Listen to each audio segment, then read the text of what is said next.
ഇരമ്യാവ് അധ്യായം 18. യഹോവയെങ്കിൽ നിന്ന് ഇരമ്യാവിനുണ്ടായ അരുളപ്പാട് എന്തെന്നാൽ, നീ എഴുന്നേറ്റ് കുശവന്റെ വീട്ടിലേക്ക് ചെല്ലുക. അവിടെ വച്ച് ഞാൻ നിന്നെ എൻ്റെ വചനങ്ങളെ കേൾപ്പിക്കും. അങ്ങനെ ഞാൻ കുശവന്റെ വീട്ടിൽ ചെന്നപ്പോൾ അവൻ ചക്രത്തിന്മേൽ വേല ചെയ്തുകൊണ്ടിരുന്നു. കുശവൻ കളിമണ്ണ് കൊണ്ടുണ്ടാക്കിയ പാത്രം അവൻ്റെ കയ്യിൽ ചീത്തയായിപ്പോയി. എന്നാൽ കുശവൻ അതിനെ തനിക്ക് തോന്നിയതുപോലെ മറ്റൊരു പാത്രമാക്കി തീർത്തു. അപ്പോൾ യഹോവയുടെ അരുളപ്പാട് എനിക്കുണ്ടായതെന്തെന്നാൽ, ഇസ്രായേൽ ഗൃഹമേ, ഈ കുശവൻ ചെയ്തതുപോലെ എനിക്ക് നിങ്ങളോട് ചെയ്യുവാൻ കഴിയുകയില്ലയോ എന്ന് യഹോവയുടെ അരുളപ്പാട്. ഇസ്രായേൽ ഗൃഹമേ, കളിമണ്ണ് കുശവന്റെ കയ്യിൽ ഇരിക്കുന്നത് പോലെ നിങ്ങൾ എൻ്റെ കയ്യിൽ ഇരിക്കുന്നു. ഞാൻ ഒരു ജാതിയെക്കുറിച്ചോ ഒരു രാജ്യത്തെക്കുറിച്ചോ അതിനെ പറിച്ച് ഇടിച്ച് നശിപ്പിച്ച് കളയുമെന്ന് അരുളി ചെയ്തിട്ട്, ഞാൻ അങ്ങനെ അരുളി ചെയ്ത ജാതി തൻ്റെ ദുഷ്ടത വിട്ടു തിരിയുന്നുവെങ്കിൽ അതിനോട് ചെയ്യുവാൻ നിരൂപിച്ച ദോഷത്തെക്കുറിച്ച് ഞാൻ അനുതപിക്കും. ഒരു ജാതിയെക്കുറിച്ചോ രാജ്യത്തെക്കുറിച്ചോ ഞാൻ അതിനെ പണികയും നടുകയും ചെയ്യും എന്നരുളി ചെയ്തിട്ട് അതെൻ്റെ വാക്ക് കേട്ടനുസരിക്കാതെ എനിക്ക് അനിഷ്ടമായുള്ളത് ചെയ്യുന്നുവെങ്കിൽ അവർക്ക് വരുത്തും എന്നരുളി ചെയ്ത നന്മയെക്കുറിച്ച് ഞാൻ അനുതപിക്കും. ആകയാൽ നീ ചെന്ന് യഹൂദാ പുരുഷന്മാരോടും യെരൂശലേം നിവാസികളോടും പറയേണ്ടത്, യഹോവ ഇപ്രകാരം അരുളി ചെയ്യുന്നു, ഞാൻ നിങ്ങൾക്ക് ഒരനർത്ഥം നിർമ്മിച്ചു, നിങ്ങൾക്ക് വിരോധമായി ഒരു നിരൂപണം നിരൂപിക്കുന്നു. നിങ്ങൾ ഓരോരുത്തരും താന്താൻ്റെ ദുർമാർഗം വിട്ടുതിരിഞ്ഞ് നിങ്ങളുടെ നടപ്പും പ്രവൃത്തികളും നന്നാക്കുവിൻ. അതിന് അവർ, ഇത് വെറുതെ, ഞങ്ങൾ ഞങ്ങളുടെ സ്വന്തം നിരൂപണങ്ങൾ അനുസരിച്ച് നടക്കും. ഞങ്ങളിൽ ഓരോരുത്തരും താന്താൻ്റെ ദുഷ്ടഹൃദയത്തിലെ ശാഠ്യം പ്രവർത്തിക്കും എന്ന് പറഞ്ഞു. അതുകൊണ്ട് യഹോവ ഇപ്രകാരം അരുളി ചെയ്യുന്നു, ജാതികളുടെ ഇടയിൽ ചെന്ന് അന്വേഷിപ്പീൻ. ഇങ്ങനെയുള്ളത് ആരെങ്കിലും കേട്ടിട്ടുണ്ടോ?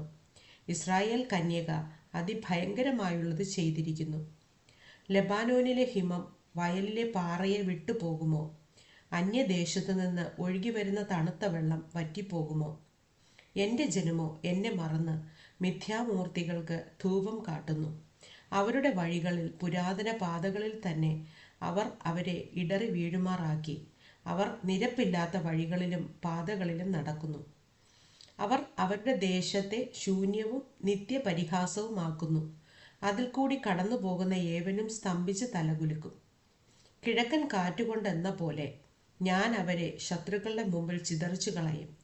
അവരുടെ അനർത്ഥ ദിവസത്തിൽ ഞാൻ അവർക്ക് എൻ്റെ മുഖമല്ല പുറമത്രേ കാണിക്കും. എന്നാൽ അവർ, വരുവിൻ, നമുക്ക് ഇരമ്യാവിൻ്റെ നേരെ ഉപായങ്ങളെ ചിന്തിക്കാം.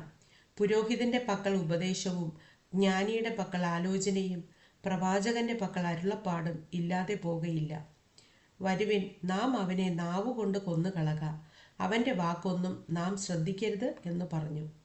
യഹോവേ, എനിക്ക് ചെവി തന്ന് എൻ്റെ പ്രതിയോഗികളുടെ വാക്ക് കേൾക്കണമേ.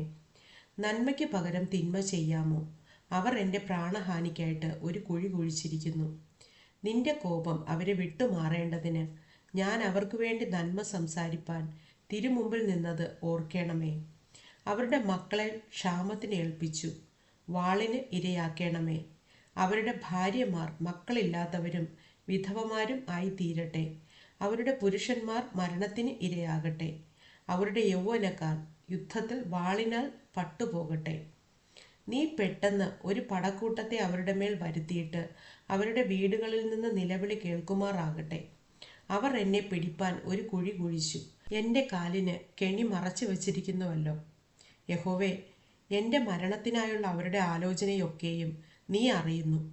അവരുടെ അകൃത്യം ക്ഷമിക്കരുതേ. അവരുടെ പാപം നിന്റെ മുമ്പിൽ നിന്ന് മായിച്ചു കളയരുതേ. അവർ തിരുമുമ്പിൽ ഇടറി വീഴട്ടെ.